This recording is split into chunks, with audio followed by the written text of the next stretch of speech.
Bueno, lo primero que tenemos sin duda es el viaje todavía, creo que debería estar en cuarentena todavía después del viaje que hicieron a Perú para la asunción del nuevo presidente Castillo. Muy raro, ¿no? Porque nosotros tenemos una relación mucho más fluida y un comercio mucho más fluido, por ejemplo, con Uruguay, que queda acá enfrente, está cruzando el charco, como solemos decir. Sin embargo, el presidente no quiso ir a la asunción de la calle Pou, pero sí nos cruzamos medio continente para ir a la asunción de el amigo Castillo, porque tal vez si ganaba la otra candidata Fujimori no nos íbamos. Digo Castillo porque también aparentemente responde a un corte populista y bolivariano como le gusta al presidente, pero con serios matices, porque por ejemplo, ayer pude ver en un programa periodístico de Buenos Aires, por ejemplo, una foto casi ridícula o poco seria, digamos, o poco coherente, porque vimos a Fernández, a la ministra la ministro de la mujer y los derechos de la mujer, una abogada de apellido Alcorta, argentina, la del Gabinete Nacional del presidente Fernández, en una foto abrazado con Castillo. Y realmente, si bien Castillo tiene un corte populista, tiene convicciones muy, muy fuertes respecto, por ejemplo, a su rechazo al matrimonio gay, su rechazo, su primer anuncio fue que, por ejemplo, los chicos que no trabajan ni estudian van a tener que hacer el servicio militar obligatorio, está en contra del consumo de la legalización del consumo de marihuana, está en contra del aborto y no reconoce a los colectivos LGTB. Así que hay serias diferencias, digamos, y no es la mejor foto la que la ministra Alcorta pudo haberse sacado y Fernández pudieron haberse sacado con Castillo. Pero volviendo a la cuestión nacional, podemos decir que continúa la disputa en el Frente de Todos por el tema de las listas. Es una disputa sorda que se está acallando lentamente y que está logrando unificar listas en todos los distritos. Han salido a apretar, desde el poder, por supuesto, del gobierno, del Estado, a apretar a todas las listas que podían ser opositoras dentro de o podían ser una alternativa dentro de las PASO, ¿no? Y quedaron listas únicas, las listas que adhieren a Cristina Fernández, fue la que impuso todas las listas, inclusive disciplinó a propios y a extraños para que en cada lugar haya una sola lista, lo cual habla muy mal del uso que debe hacerse de las primarias o de las PASO, porque las PASO no tienen sentido cuando hay una sola lista, debería modificarse eso. ¿Qué sentido tiene ir a las PASO si no vas a seleccionar candidatos? Pero ahí se aplica un sistema soviético. Cada vez aprenden mejor del PC chino, porque hay un autoritarismo fuerte que impone que nadie pueda tener disenso dentro de las PASO. Salvo Santa Fe, que sería una excepción, y alguna otra más, en todo el resto del país se impone una sola lista, que es la lista avalada por Cristina Fernández de Kirchner. Las listas avaladas por Cristina Fernández de Kirchner.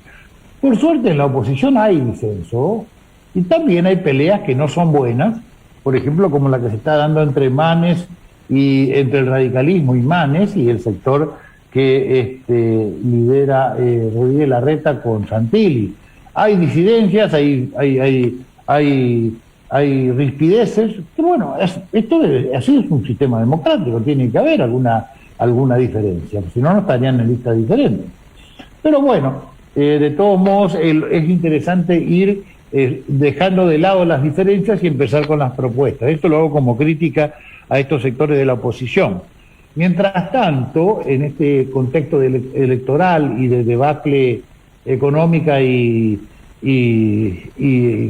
social, el mismísimo ministro jefe de gabinete de la Nación, cariñosamente llamado Cafierito, en un aspecto, yo creo que Cafierito es un poco un diminutivo que un poco lo desacredita, ¿no? Porque es como diciendo, viste, pobrecito, no sabe hacer bien las cosas, porque realmente no ha sido muy exitosa su gestión. Y esto tampoco es lo que voy a citar, porque Cafierito salió a pedirle por favor a los chicos y a los jóvenes que no se vayan del país, que aguanten, que esperen. Qué raro, ¿no? Porque esto es un ministro que tiene decisiones en lo que pasa en el país y en la posibilidad de generar las condiciones para que los chicos se queden, no puede tener el recurso solamente de implorar a los chicos que se queden de onda, digamos, sino tiene que generar políticas, generar propuestas que hagan efectivamente que los chicos se queden. Mientras tanto, a nivel nacional sigue, el escándalo de el Olivos Michigate, le dicen Olivo Cat Gay, por el tema de los cat, es gato en inglés, o la cuarentena VIP. ¿No es cierto? Se han agregado, la lista se ha incrementado. Sofía Pachi, esta modelo de 30 años, muy hermosa, como la dijimos, con 95.000 pesos de sueldo, demostró haber ingresado 37 veces, como lo dijimos en la columna del viernes. Pero no solamente ella, parece, yo no sé, durante la cuarentena es increíble, habría que ver cuál era la función que tenían, porque se reunió muchísimo más veces con esta gente que voy a citar ahora, que con los infectólogos, que con Pedro Cano López, que con el ministro de Economía, o con el ministro con Carla Bisotti, por ejemplo, no tuvo reuniones, pero sí tuvo reuniones con unas modelos muy bonitas también, como Úrsula Vargés, Flor de la Peña como artista también estuvo, ella en Olivos, siempre hasta altas horas de la noche, Steffi Domínguez, Estefanía Germanota, una top model de estas revistas de hombres con poca ropa, 27 veces estuvo, hasta altas horas de la madrugada. Karina Lifa, que también es una top model de revistas masculinas con poca ropa, estas revistas que tienen estas fotos tan sugerentes, ¿no? Y también ella tiene sueldo de la Municipalidad de Quilmes, todo pagado con recursos del Estado. Chen Chia-hong es el otro personaje rocambolesco que aparece entre las visitas. Él es teóricamente la pareja de Sofía Pachi. Es un taiwanés que ha estado acompañando muchas veces en la residencia de Olivos las jornadas y las veladas que hacían o los cumpleaños y fiestas que organizaba Fabiola Yáñez en plena cuarentena. Y aparentemente le fue muy bien porque ha hecho grandes negocios con el Estado proveyendo servicios, digamos. Se habla de contratos supermillonarios, 170, 80, 90 millones de pesos cada uno de los contratos.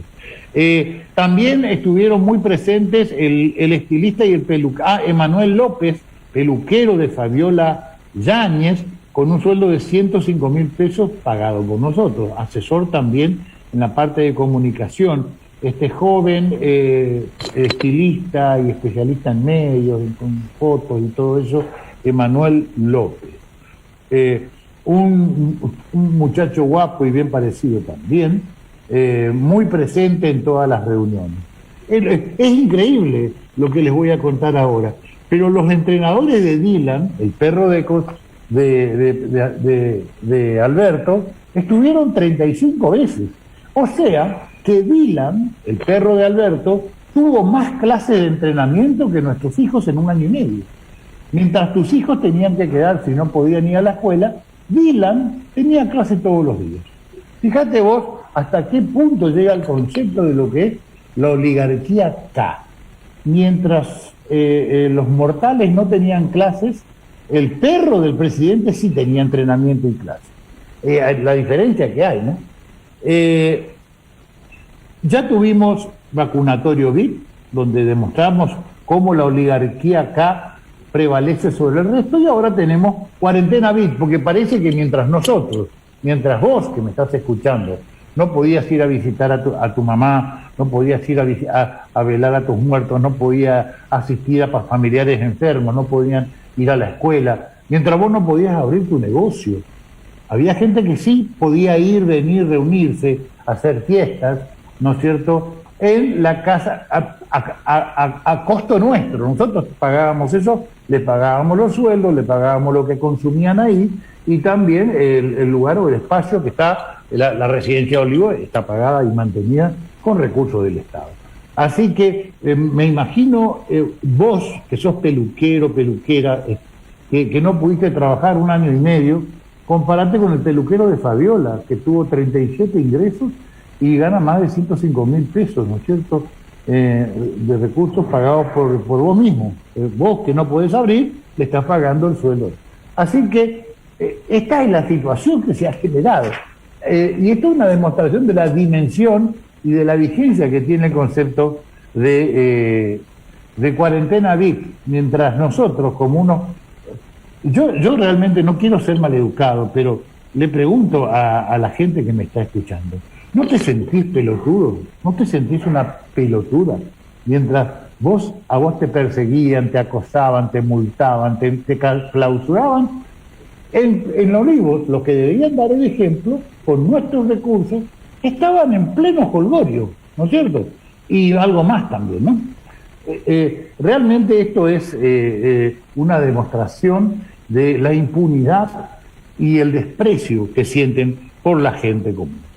Bueno, volvemos a Formosa. No quiero perderme esto, La APDH, la Asociación Permanente de Derechos Humanos, apareció. Yo pensé que había desaparecido, que se diluyó, digamos, que se desarmó.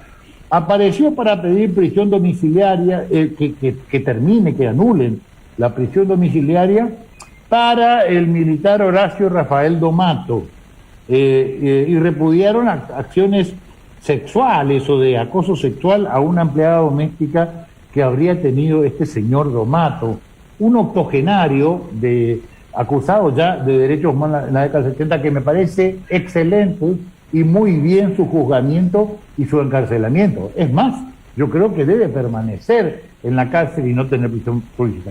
Pero, muchachos, esto pasó en la década del 70. Domato ya tiene 80 años. Y yo le pregunto a la Asamblea Permanente de Derechos Humanos, ¿dónde estaban ustedes cuando encerraban a los formoseños en los centros de aislamiento? ¿Dónde estaban ustedes cuando nos reprimían con balas de goma el 5 de marzo? ¿Dónde estaba la Asamblea Permanente de Derechos Humanos cuando cerraban y sitiaban la ciudad de Clorinda? ¿Dónde estaban? ¿Dónde estaban cuando metían preso y garroteaban y castigaban ilegalmente, sin orden del juez, a mucha gente? ¿Dónde estaban cuando se iban a las 3 o 4 de la mañana y lo levantaban de la casa a familias enteras y las llevaban a centros de aislamiento sin orden del juez? Qué raro esto de los derechos humanos, ¿no? Volvemos entonces a otro tema interesante. Nos volvimos a conectar con el país. Parece que hay elecciones, ¿no? Porque vuelven los aviones, vuelven los colectivos, el pasaje, el transporte de media y larga distancia vuelve. Gracias, según la propaganda oficial, a las gestiones realizadas por nuestro señor gobernador, Hermenegildo Infran. Esto es increíble porque nos devuelve lo que ya teníamos, lo que no debíamos haber perdido nunca y lo que no pasó en ninguna provincia. Sin embargo, gracias a las gestiones de Gildo Infran, en una concesión graciosa, nos devuelve la posibilidad de viajar en colectivo a Asistencia, Corrientes, Buenos Aires, o de tomar un avión si por ahí tenemos los recursos necesarios. Es increíble, ¿no? Pero el oficialismo es así. Te roba 100 pesos, te devuelve 50 y pide que le agradezcas encima, o te trata de ingrato porque no te lo agradece, cuando todavía te está debiendo 50, porque realmente te sacó 100.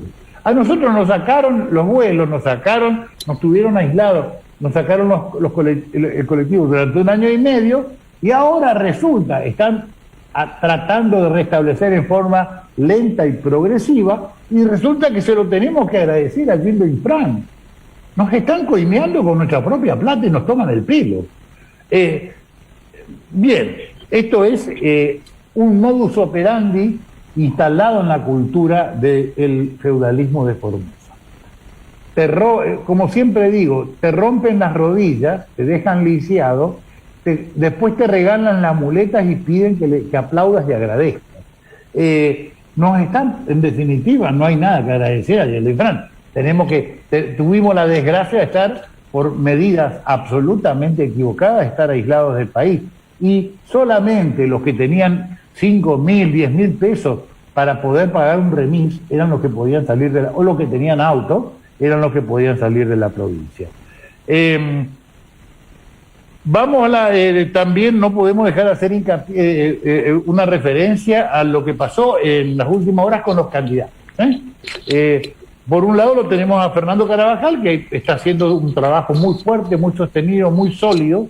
Recorrió el norte de la provincia con muy buen suceso, estuvo en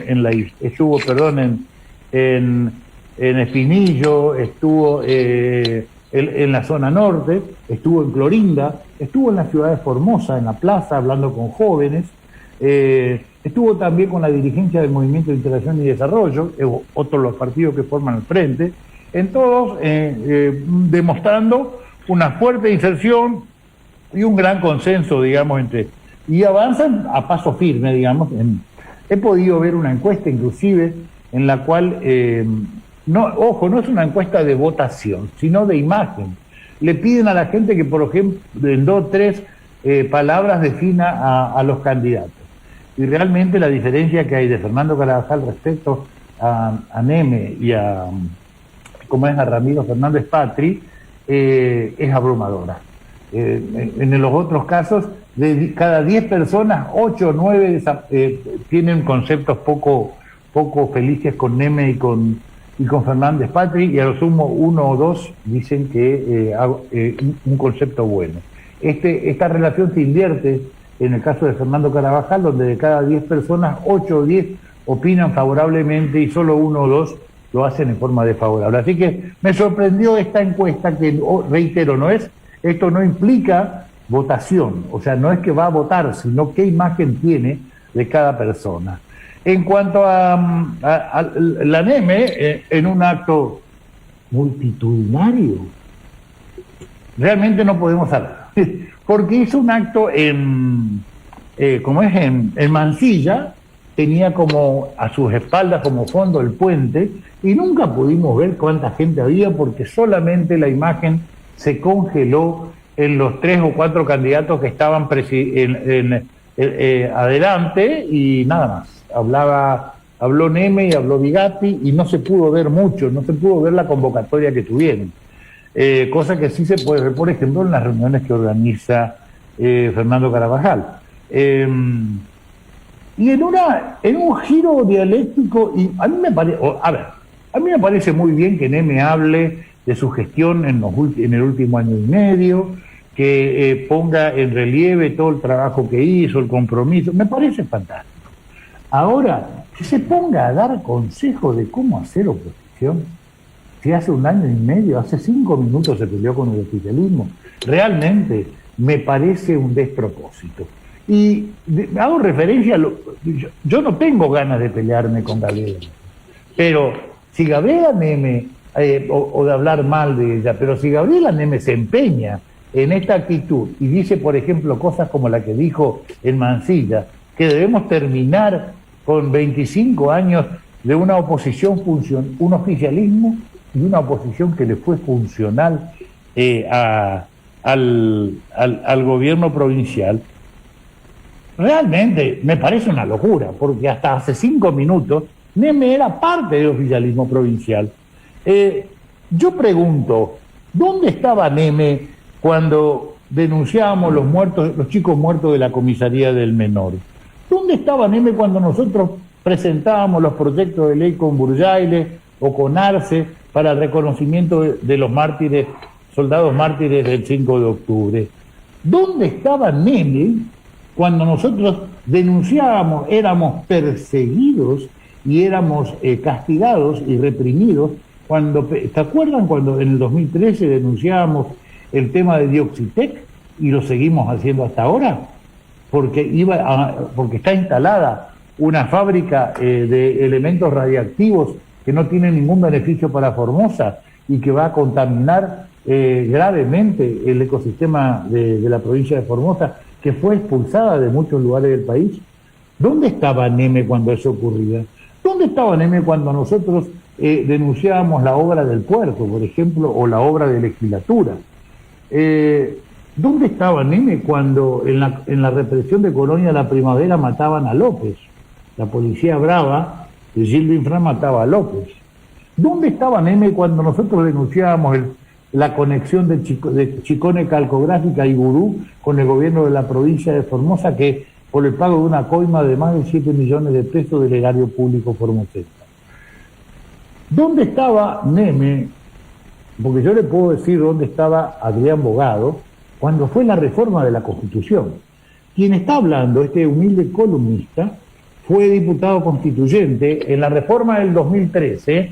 No se confundan con la reforma que mandó a hacer Joga en el 93, o en el 93. Hablo de la reforma que mandó a hacer Gildo Infran. La reforma que convocó Vicente Joga convocó y hizo una reforma para que cada gobernador pueda estar un periodo más. La reforma que llama Gildo, en el 2003, es para reelección indefinida y perpetuarse en el poder.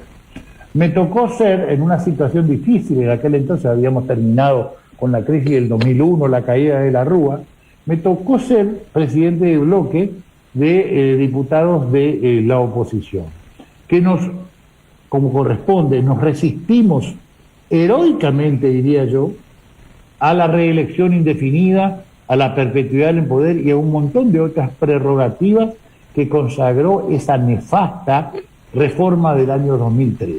¿Sabe dónde estaba Neme en ese momento? Asesorando a Adrián Bogado. Y Adrián Bogado fue el miembro informante que fundamentó, que justificó la reelección indefinida de Gildo Infran. Ahí estaban, y estos son los que nos quieren enseñar a hacer oposición. Mirá, durante todas las reelecciones que tuvo Gildo Infran en la fórmula fue compartida con Floro Bogado, que es el referente de Gabriela Neme. Gabriela Neme, ¿dónde estaba cuando nosotros nos oponíamos a esto? ¿Sabe dónde estaba? Ocupando el segundo lugar en la lista de Joffre detrás de Cáceres. ¿No es cierto? Pasó por todos lados, ¿eh? Fue Floro Bogadista, fue gildista, fue joffrista y alguna vez inclusive formó parte del sublema militancia radical. Fue candidata a intendente hace 2 años, en 2019, por un sublema del radicalismo. Entonces, marea un poco la trayectoria porque a uno lo da vuelta, ¿no? Pero estos son los lugares donde estaba Neme y ¿sabes dónde está? Y pregunto, ¿sabes que dónde estaba? Yo quiero saber dónde estaba Neme cuando votaron por unanimidad la concesión por 10 años de una lujosa cervecería Patagonia, ¿no es cierto?, en el playón municipal donde se hacen todas las fiestas y festivales, que debería ser carísimo y que mientras el resto de los comerciantes gastronómicos no podían acceder al privilegio de tener 50 metros cuadrados terminados y listos en un lugar de privilegio como es la cervecería Patagonia. Yo los invito a que vayan al playón de estacionamiento que está a 20 metros del edificio del intendente de la municipalidad de Formosa, en la vieja estación de Terricho. Ahí hay un lujoso bar que va a inaugurarse próximamente, en una posición privilegiada, 10 años de concesión, ¿no es cierto?, al que no podrían acceder ninguno de los otros empresarios gastronómicos de la provincia de Formosa. Y si lo hacen, sería a un costo altísimo. Ellos tienen la concesión ahora, Gabriela Neme, por 10 años, a través de un amigo, ¿no es cierto? Entonces yo me pregunto, ¿dónde estaba Gabriela Neme cuando nosotros nos oponíamos a todas estas cosas? Y ella, sin embargo, se beneficiaba junto a sus referentes políticos, Adrián Bogado. ¿Dónde estaba Gabriela Neme mientras hacían cola para cobrar como empleado de legislatura la mayoría de sus familiares? Y me refiero a familiares muy cercanos, en todo este tiempo, mientras nosotros hacíamos oposición y mientras éramos perseguidos. ¿Dónde estaba Gabriela Neme cuando se reprimió a los chicos del Colegio Nacional, ¿no es cierto?, que querían votar para sus autoridades de centro, de estudiantes? Realmente hay que tener autoridad moral para hablar, no se puede hablar nomás. Yo no quiero caer en este tipo de situaciones, pero le pido a Gabriela Neme que sea respetuosa y que haga su campaña como quiera hacer, pero que no, lo único que no puede hacer es pretender darnos lecciones de cómo hacer oposición a una persona que hasta hace 5 minutos estuvo con el guildismo y que ahora está trabajando junto a Massa y a Alberto Fernández a nivel nacional para que de los 7 diputados que dijo Mario Negri, dijo alguna vez, estamos a 7 diputados de ser Venezuela. Bueno, yo les comento, de esos 7, capaz que son 6, porque ellos ya cuentan o están tratando de sumar uno menos, ¿no es cierto?, a la oposición y sumarlo desde Formosa. Así que para que no sean 6 los diputados que le falte al oficialismo para llegar a Venezuela, les pido por favor que no se dejen engañar, les pido por favor que no caigan en estos remanidos y permanentes. En cada elección aparecen los caballos de Troya, las trampas, cazabobos. Randazzo es un ejemplo, ¿no es cierto? La Baña es otro ejemplo. Aquí en Formosa, el mismo sector que hoy representa a Gabriela Neme, que fue alguna vez el Partido Auténtico Formoseño, el PAF, de su referente hoy fallecido Floro Bogado, también fue un ejemplo de caballo de Troya y de trampa cazabobos, que se hacen pasar como opositores y realmente terminan sumándose al oficialismo. En esta elección, el rol de Gabriela Neme es sacarle los 5.000 o 6.000 votos que le hacen falta a Gildo Infran para retener los 2 diputados y evitar que la oposición podamos retener al diputado nacional por la oposición. Así que, como digo siempre, y como cierro siempre mis intervenciones y mis columnas, debo decir que las palabras pueden ser paganas, pero los hechos, estos hechos que acabo de citar, son absolutamente verídicos y sagrados.